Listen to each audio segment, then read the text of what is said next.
portion of the news brought to you by McDonald's. McDonald's, I'm loving it.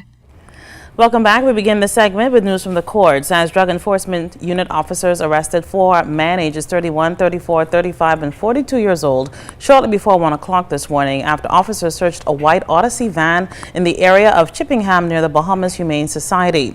Authorities say the van contained 5 crocus sacks containing suspected marijuana with a total weight of 118.2 pounds and has an estimated value of $118,000.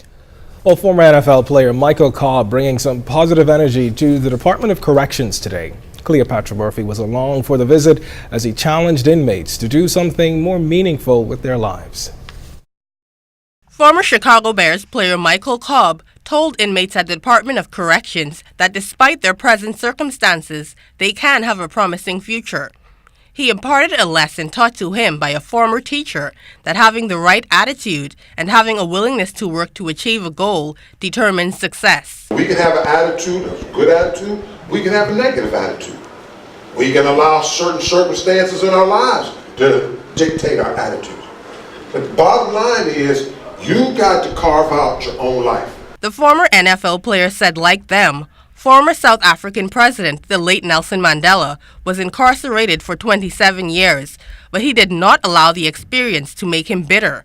Instead, he carved a legacy. He said, regardless of somebody mistreating me for 27 years, I'm going to still come out here with the right attitude. Took a heck of a person. I go to South Africa a lot, and because of what he did, that country is doing good. But if he had came out angry, if he had came out doing those things to whites, what they did to him was tore that country up. Gospel artist DJ Counselor also told inmates they can affect change by positively impacting those who enter the prison or by seeking to make a difference after leaving. But you could sit down them as a man and say, listen to me, boy. I get 16, I get 30 years, but you're going to be out here in a couple of months. You can transform his mind. That's how serious influence is. That same young man passing through you can stand up and go there in public and say, yeah, I spent time. I met a brother in prison who have something to say.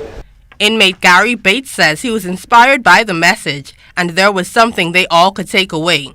Boy in us that we allowed to come to prison, we need to get rid of that and man up to the man in us that when we leave this institution, we will be not only a man, but more responsible for our action. Cobb will speak at several schools while on the island. A family rally will also be held at the Hope Center, and organizers hope it will impart positivity into the nation's youth. Cleopatra Murphy, ZNS Network News. This portion of the news was brought to you by McDonald's. McDonald's, I'm loving it.